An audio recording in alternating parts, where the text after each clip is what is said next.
Jeudi, une invitation spéciale pour un live de transformation de votre vie et celle de vos proches. J'ai le plaisir de vous inviter pour un live spécial transformation le jeudi 2 février à 21h, heure de Paris. Oui, Dieu est celui qui transforme. Il peut changer les vies les plus sombres. Il peut prendre les personnes les plus perdues et les amener à son admirable lumière. Alors joignez-vous à nous. Je serai avec Franck Poulain et Yanis Gauthier pour croire pour le salut de ceux que vous aimez, pour la transformation de ceux pour qui vous priez. Alors rendez-vous jeudi 2 février à 21h, heure de Paris. Live spécial de transformation, jeudi 2 février à 21h, heure de Paris, sur notre chaîne YouTube, Canal+, Star Times, Eutelsat et sur la TNT publique au Congo.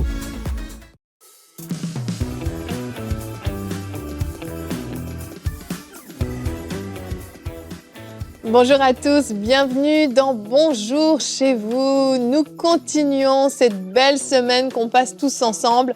Aujourd'hui, nous allons voir comment aider une personne qui vit dans le péché. Un thème délicat mais extrêmement important. Il y a une bonne façon de le faire et une moins bonne façon de le faire. On va tâcher de vous équiper pour cette tâche qui n'est pas simple. Et aujourd'hui, pour ce faire, j'ai Omer et Jérémy avec moi. Bonjour Omer, messieurs. Bonjour Jérémy. Wow, je te sens dynamique aujourd'hui, Jérémy. Très dynamique, Evelyne. Très dynamique. Sujet passionnant. Un sujet passionnant, oui, et puis super important.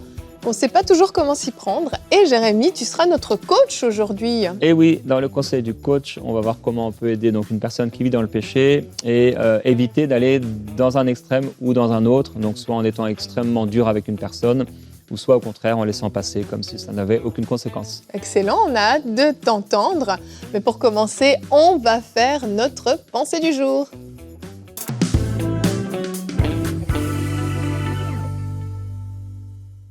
Eh bien, aujourd'hui, je te parle de 5 choses à savoir sur la psychologie du péché. 2 Samuel, chapitre 12, le verset 13, David dit à Nathan, « J'ai péché contre l'Éternel. » Et Nathan dit à David, « L'Éternel pardonne ton péché, tu ne mourras point. » David dit, « J'ai péché. » Vous savez, lorsque on vit dans le péché, la plus grande déclaration, c'est d'arriver sincèrement à dire dans notre cœur, j'ai péché. Or, il y a toute une psychologie, une façon de penser qu'un pécheur pense, qui lui permettent de pouvoir demeurer en fait dans son péché. Et c'est pour cela que je veux t'en parler aujourd'hui.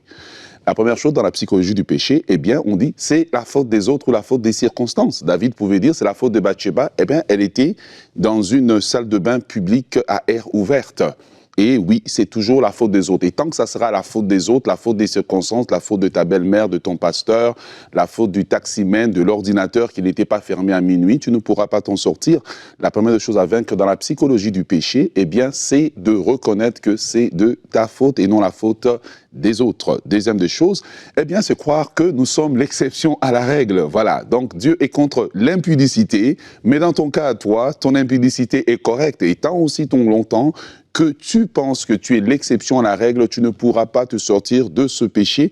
La clé pour sortir du péché, c'est d'arriver comme David et dire « j'ai péché ». Voilà, donc de ne pas penser que je suis à l'exception à la règle parce que Dieu n'a pas d'enfant favori, le péché est condamné par Dieu, qu'importe son nom, qu'importe sa grandeur, le péché, c'est le péché. Troisième chose de la psychologie du péché, eh bien, c'est normaliser son péché. Trouver un moyen de le normaliser. Vous voyez, une des façons qu'on normalise, eh bien, se dire, mais non, regarde, telle personne, il fait ce péché, la société est d'accord avec ce péché, et donc, si la société est d'accord, si la majorité est d'accord, eh bien, le péché est correct.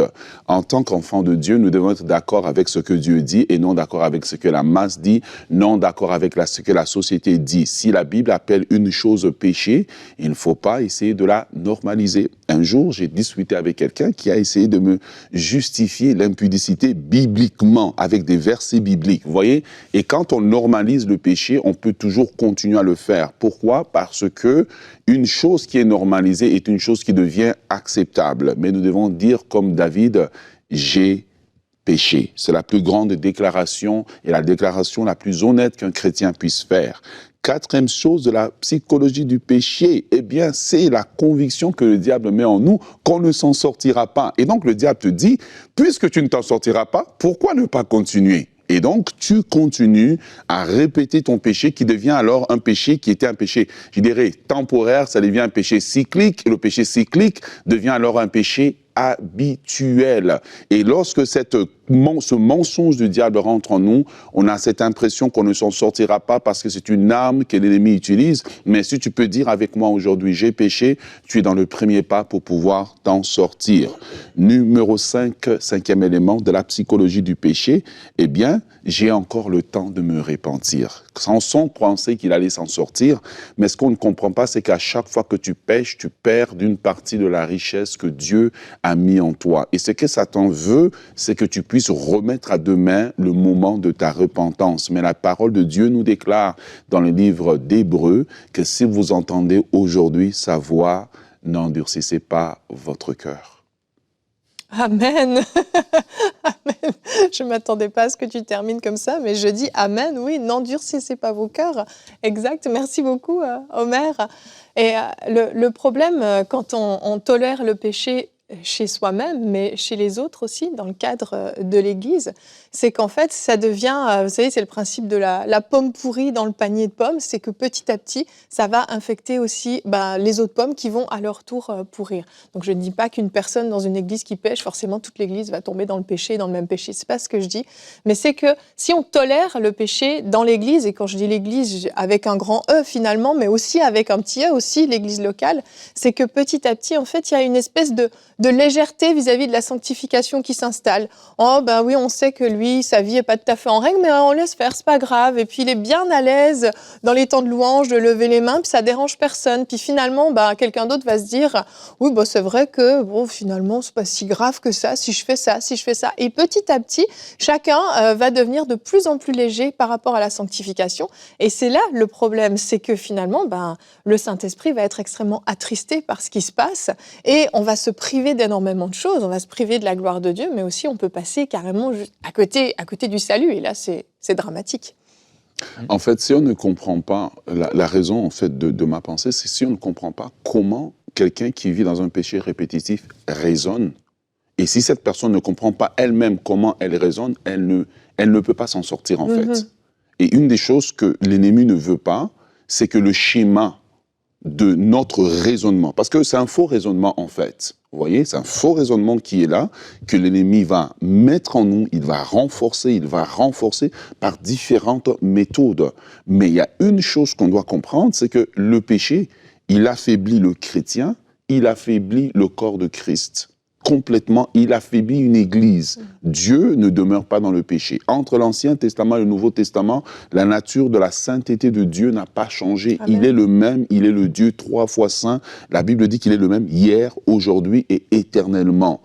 Quand on dit qu'il est le même hier, aujourd'hui, éternellement, on ne dit pas Jésus, on dit Dieu. Il est le même hier, aujourd'hui, éternellement. Donc Dieu, en lui, il n'y a ni changement, ni ombre de variation. Ses exigences de sainteté de l'Ancien Testament, c'est les mêmes dans le Nouveau Testament, il demeure le même. Oui, nous avons la grâce, oui, le sang de Jésus nous couvre, mais si on ne découvre pas comment ces personnes raisonnent, c'est très difficile de les aider. C'est vrai. La chose que nous devons, nous, en tant que leaders et en tant qu'enfants de Dieu, prendre conscience, c'est d'attaquer en fait les forteresses de ces faux raisonnements.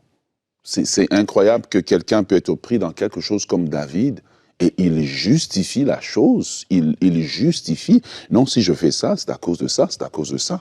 Et tant que ces faux raisonnements qui sont des forteresses ne sont pas attaqués dans la prière, on ne pourra pas aider ces personnes-là.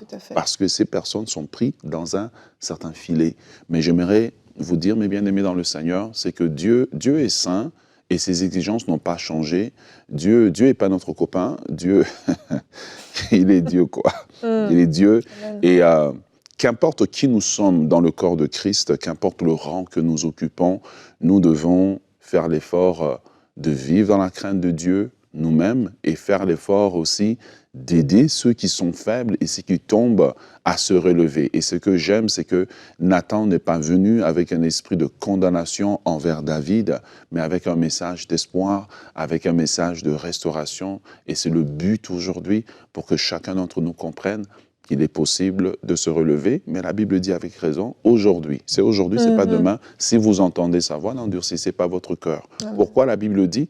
Parce que le péché a tendance à endurcir le cœur de l'homme par différents types de mensonges. Je m'en sortirai, je remets à demain, je remets à après-demain, mais en réalité, on est en train de perdre de notre richesse, de perdre de notre onction, de perdre de la grâce de Dieu sur nous. On prêche la mécanique et l'âme et la vie de Dieu a quitté parce que Samson ne savait pas que l'Esprit de Dieu l'avait quitté. C'est vrai. Et notre verset du jour, Jérémie, c'est toi qui m'as fait découvrir ce verset. Et je l'ai trouvé excellent. On va dans le psaume 119 au verset 67. « Avant d'être humilié, je faisais fausse route, mais maintenant, j'observe ta parole. » Être humilié, c'est pas quelque chose qu'on aime vivre, c'est pas quelque chose qui soit agréable, qui soit confortable, mais on voit dans ce verset la nécessité dans certains cas de vivre, éventuellement une humiliation, et c'est ce que David a vécu avec Nathan. C'était extrêmement humiliant ce qu'il a vécu, mais ça permet de passer à l'action de la repentance. Il y a des fois où on a besoin que quelqu'un vienne nous parler, quelqu'un vienne nous dire, il faut que tu te ressaisisses, ce que tu fais est mal, c'est extrêmement grave, voici les conséquences, voici les risques que tu prends. Parce qu'on l'a déjà dit énormément dans Bonjour chez vous et dans toutes les émissions de la chaîne, le péché est extrêmement dangereux. C'est quelque chose comme le feu, n'y touchez pas, ça va vous brûler. Et en fait, de vivre parfois justement une séance d'humiliation, entre guillemets, peut porter un fruit qui va nous amener à la repentance, qui finalement va permettre de prendre des décisions. En fait, le problème, c'est que si on tolère le péché dans la vie des autres, on laisse les autres continuer à se comporter comme ils veulent en se disant, de toute façon, c'est sa vie, ça le regarde, mais on ne se rend pas compte. C'est comme voir quelqu'un qui s'apprête à traverser la route, on voit la voiture arriver au loin, puis on va le laisser traverser la route. Non, la voiture va finalement le frapper, il peut mourir. Notre responsabilité à nous, c'est aussi parfois de jouer le rôle de Nathan. C'est pas un rôle agréable, c'est pas un rôle facile. Les pasteurs ont ce rôle-là bien souvent. Ça peut être les leaders dans l'église, mais ça peut être aussi parfois des frères et sœurs, et on verra tout à l'heure la bonne façon de le faire avec toi, Jérémie. Mais c'est extrêmement important de le faire, c'est quelque chose à prendre au sérieux, parce qu'il y a de réelles conséquences, il y a de réels dangers à continuer, à demeurer dans un péché, à vivre dans le péché. Et la correction, l'humiliation, la Bible nous dit que ça paraît au départ un sujet de tristesse, mais on sait que la finalité, c'est que ça puisse produire en nous de paisibles fruits de justice. Et dans le livre de Job, on trouve quand même deux choses intéressantes et un peu étonnantes par rapport à la correction. On voit que Dieu peut corriger quelqu'un dans un rêve. Et donc, parfois, dans nos rêves, Dieu nous corrige et nous humilie, mais là, il le fait pendant qu'on dort. C'est mieux que publiquement. C'est mieux. Et peut-être certains, vous avez fait des rêves, et dans ce rêve, Dieu est en train de vous montrer qu'il y a quelque chose qui ne va pas dans votre vie. Et c'est une correction que Dieu vous apporte. Mais également, la Bible nous montre aussi à travers le livre de Corinthiens et le livre de Job, dans le même passage, que si quelqu'un ouvre des portes au péché, cette personne peut tomber malade. Et quand cette personne tombe malade, elle est humiliée. Et c'est parfois, certains d'entre vous, vous êtes peut-être malade en ce moment parce que vous avez péché. C'est pourquoi Jésus dira, par exemple, à cet homme, ne pêche plus, de peur qu'il ne t'arrive quelque chose de pire. Donc, il y a des péchés parfois dans nos vies qui ouvrent la porte à des maladies, et les gens tombent malades parce qu'ils ont ouvert la porte au péché. Et à ce moment-là, s'ils ont la bonne attitude, si comme Omer le disait tout à l'heure, ils rentrent en eux-mêmes, ils peuvent dire vraiment, oui, j'ai péché. Comme le fils prodigue, en train de manger, en train de désirer manger la nourriture des porcs. En fait, Dieu va les restaurer et Dieu va les relever. Oui. Et donc, parfois, la maladie, c'est aussi une méthode de correction dans laquelle on est nous-mêmes entrés, on a creusé une fosse, on y est tombé. Et au milieu de la fosse, comme Jonas, au milieu du grand poisson, on crie « Seigneur, pardonne-moi, j'accomplirai les vœux que j'ai formulés ». Donc, si aujourd'hui, quelqu'un est malade, entend ma voix, et cette maladie est la conséquence directe d'un péché, peut-être vous ne l'aviez pas réalisé, mais en fait, vous êtes malade parce que vous avez péché. Je ne dis pas que tous les malades sont malades parce qu'ils ont péché, mais un certain nombre le sont. Posez-vous cette question vraiment. Est-ce qu'il y a quelque chose dans ma vie qui ne va pas? Et en réalité, si vous êtes ouvert, très rapidement, votre conscience va vous parler très fortement. Et à ce moment-là, traitez le péché. Il Il faut absolument traiter le péché comme on l'a dit. Exactement, tout à fait. Et Jérémie, on va rester avec toi parce que, il y a, comme tu l'as dit, il y a une bonne façon de le faire, il y a une moins bonne façon de le faire quand on doit reprendre quelqu'un. C'est quelque chose de très délicat, de pas facile, que tout le monde n'aime pas faire. Et c'est important dans ces moments-là de savoir garder son cœur. Donc, on enchaîne avec notre rubrique Conseil du coach.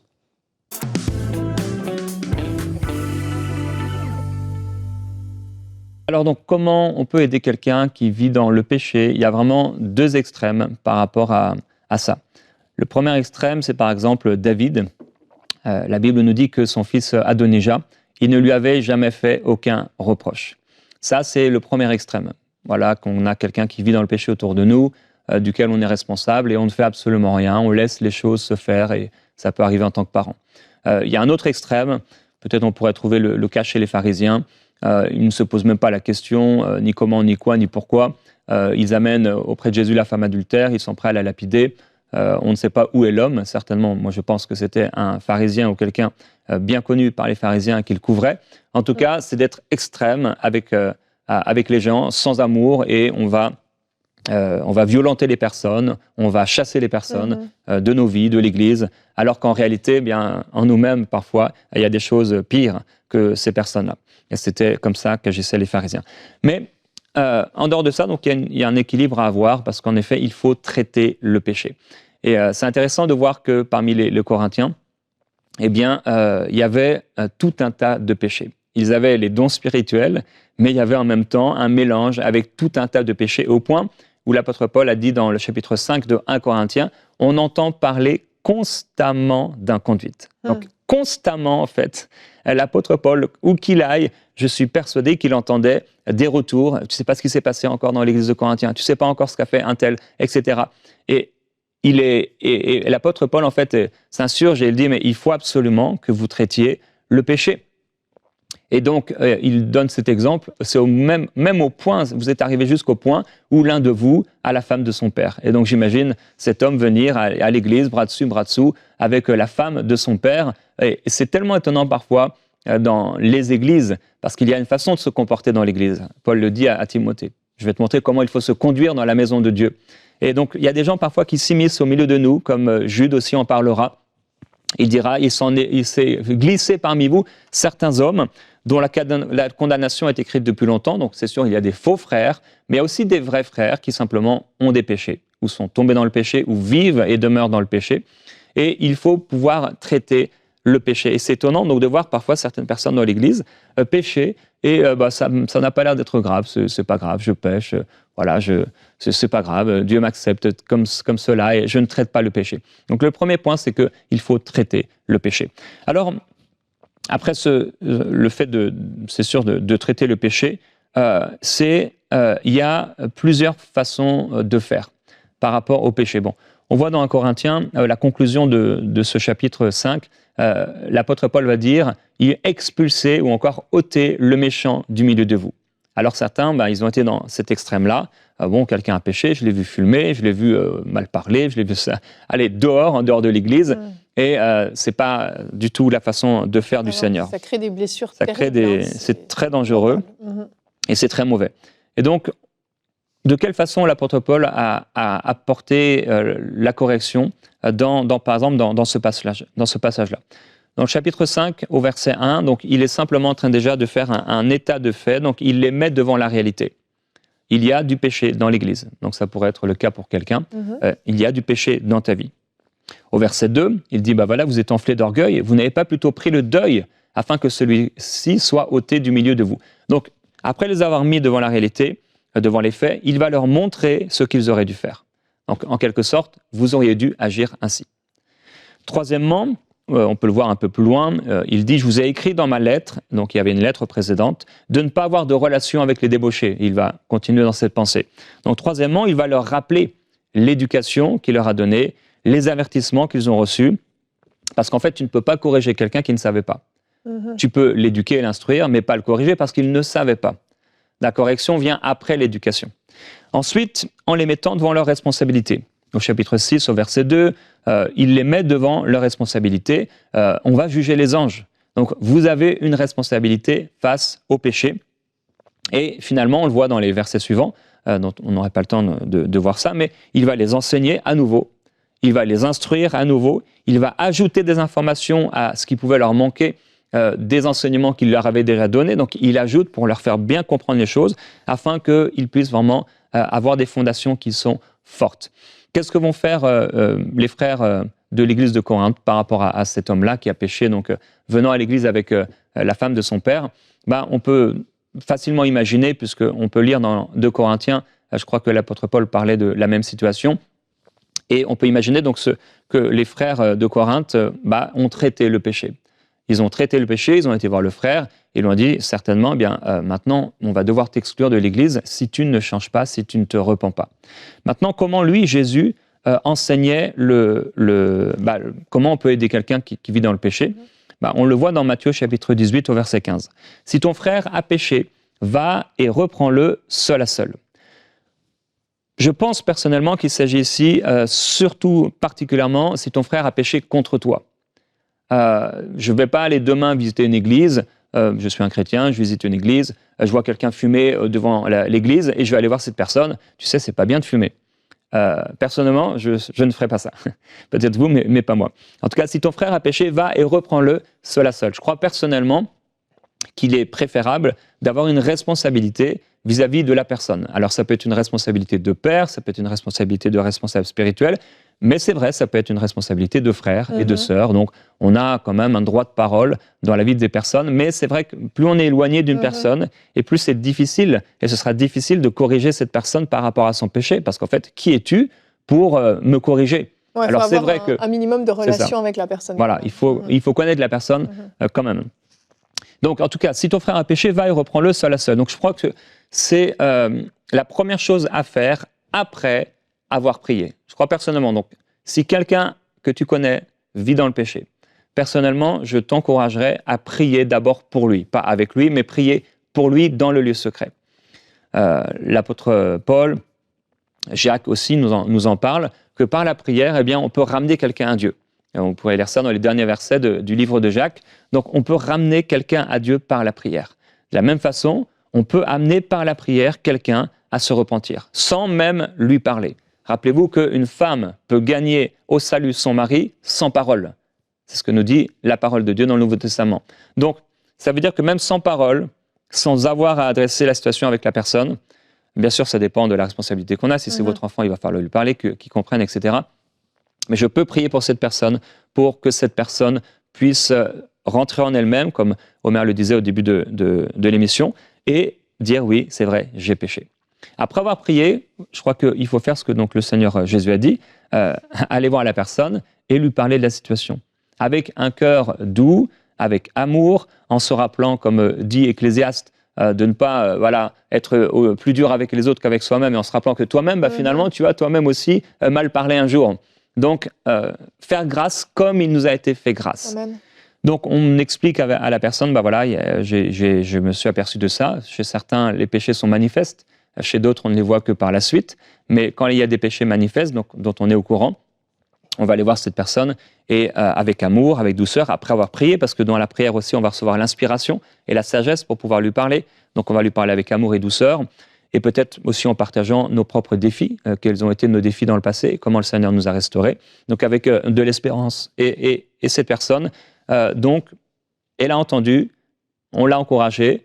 Si elle est ouverte et qu'elle dit « oui, c'est vrai, j'ai péché », on peut prier pour elle, pour que vraiment le Seigneur la fortifie, l'aide, etc.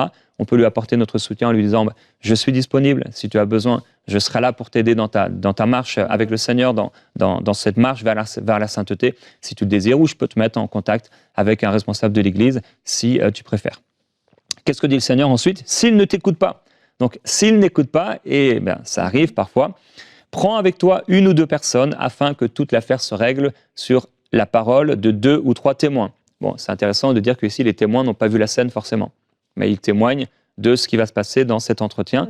Donc, on va prendre, et c'est bien sûr particulièrement le cadre de l'Église locale, on a parlé à quelqu'un d'un péché, je ne sais pas, par exemple, cette personne, on a appris que cette personne vit dans l'immoralité sexuelle, elle est constamment dans la séduction avec des femmes ou des hommes, etc. et cette personne ne veut pas changer. Non, il n'y a pas de problème, j'ai le droit, etc. Dans l'Ancien Testament, ils avaient plusieurs femmes, pourquoi j'aurais pas le droit d'avoir plusieurs femmes? Bon, toutes sortes de choses bizarres. Et donc, on prend 2, 3 frères avec nous, particulièrement des gens, bien sûr, qui marchent avec Dieu. On ne va pas prendre n'importe qui, ou les amis de notre jeunesse qui n'ont rien à voir avec l'Église. Évidemment. Et donc, on va en parler aux frères ou à la personne. Et malheureusement, si la personne ne veut pas changer, Jésus dit, s'il refuse de les écouter, dis-le à l'Église. Donc là, vraiment, on va s'adresser directement aux autorités spirituelles, si on ne l'avait pas fait déjà précédemment. Et s'il refuse aussi d'écouter l'Église, donc après que les pasteurs, les responsables spirituels aient parlé à cette personne, qu'il soit pour toi comme un païen et un péager. Et ça, c'est difficile. C'est vraiment un point, pas de non-retour, mais c'est ce point où l'apôtre Paul dit vraiment « ôtez le méchant du milieu de vous ». Si quelqu'un se passait pour un frère, bon, on pourrait parler des faux frères, mais vraiment, s'il y a un frère qui est quelqu'un qui est né de nouveau, mais qui entretient le péché, qui est ce levain, vous savez, qui fait lever toute la pâte, et qui finalement prend la Sainte Seine, vit comme si c'était pas grave, au bout d'un moment, si cette personne a une influence vraiment dangereuse pour l'Église, il va falloir l'ôter, l'expulser de l'Église, dans le but que cette personne se repente par la honte et l'humiliation qu'il vit, et revienne au Seigneur. Donc, quand on va l'expulser de l'Église, et c'est quand même des cas qui sont assez rares, eh bien, on va prier dans le secret, on va prier peut-être avec les frères avec qui on a parlé, et Seigneur, vraiment, que cette personne revienne à toi, que cette personne, comme le fils prodigue, puisse rentrer en elle-même et dire, oui, j'ai péché, et qu'elle soit restaurée au milieu de nous à l'Église. Et Dieu l'a fait, et c'est extraordinaire de voir des personnes être restaurées. Oui. Ils ont été humiliés, c'est vrai, ils reviennent en eux-mêmes, ils disent, j'étais tellement bien dans la maison de Dieu, maintenant, regarde, j'ai perdu ma force spirituelle, j'ai perdu mon intimité avec Dieu. Je veux revenir au Seigneur. Et il y a le cas de l'apôtre Paul, qu'un tel homme soit livré à Satan. Je n'aurai pas le temps d'en parler, mais j'ai fait une prédication sur ça, expulser le méchant, et où je parle de ça. Mais il faut avoir, en tout cas, pour arriver à une telle déclaration, une telle action, il faut avoir la responsabilité spirituelle sur la personne pour pouvoir faire cela. Personnellement, je ne l'ai jamais fait. Une fois, j'ai pensé à le faire, mais je n'étais pas en responsabilité. Mais ce sont des choses assez rares. Mais malheureusement, parfois, ça peut arriver jusque-là. Mais si ça arrive jusque-là, c'est toujours dans le but, s'il y a un jugement, c'est toujours dans le but que cette personne puisse revenir au Seigneur. Donc, on va encourager la personne à changer. Je résume. Après avoir prié, on encourage la personne à changer. On la met devant son péché. Ensuite, on va l'avertir. La personne continue de pécher, on va l'avertir. Attention, tu sais que si tu pêches, eh bien, tu peux ouvrir des portes à Satan. Ça peut faire du mal. Et aussi, il peut arriver que finalement, tu sois écarté de ton service, écarté du ministère même, etc. Ensuite, on va le corriger. La personne a été instruite, on a prié pour elle, elle a été avertie, eh bien, on va te corriger. Et là, la correction, ça peut être difficile. Donc, en effet, j'ai parlé de, par exemple, tu ne serviras plus pendant un temps, etc. Et eh bien, si la personne ne veut pas, il va y avoir un jugement. Et ce jugement, c'est cette personne va être ôtée donc, de l'Église, soit parce que, entre guillemets, on prend l'exemple d'être livré à Satan, donc dans le sens où mis en dehors de l'Église, pour que cette personne puisse être sauvée, même si elle continuait et demeurait, que son salut soit gardé quand même, ou bien sûr, le désir profond du Seigneur et de nous, c'est qu'elle revienne à l'Église et qu'elle soit restaurée. Merci Jérémy, merci beaucoup. C'est un sujet qui est très délicat, que tu as abordé avec beaucoup de sagesse. Merci et nous prions vraiment que ça puisse porter du fruit dans vos vies, mais forcément que vous puissiez donc être remplis de grâce, de compassion et d'amour lorsque vous vous retrouvez peut-être dans une situation comme celle-là. Ne vous placez jamais en tant que juge, en tant qu'accusateur. Le diable s'en charge déjà assez bien, mais que nous soyons simplement des sources d'encouragement et que nous soyons toujours là pour relever ceux qui tombent et non les piétiner à terre. Vraiment, faisons preuve de grâce et de compassion comme le Seigneur Jésus l'a fait avec nous dans nos vies. Oui, on se souvient de là d'où on vient et que nous-mêmes, on a eu besoin à un moment donné dans nos vies de nous repentir, de changer de vie, de prendre une décision. Mais c'est important de ne pas tolérer le péché dans l'Église. Merci messieurs pour ce thème bien large que nous avons abordé. Et demain, on continue. C'est comme une mini-série qu'on continue aujourd'hui. Demain, comment vaincre le péché dans ma vie. Alors, on a un peu abordé ce sujet aujourd'hui, mais demain, on va prendre le temps vraiment de décortiquer. Si vous êtes concerné par un péché, vous vous êtes senti concerné aujourd'hui, demain, on va prendre le temps de vous aider. Et Frank sera avec nous. Il va faire une rubrique conseil du coach. Il va nous dire à quoi sert la crainte de Dieu dans la vie du croyant. Alors, on se retrouve demain pour une nouvelle émission de Bonjour chez vous.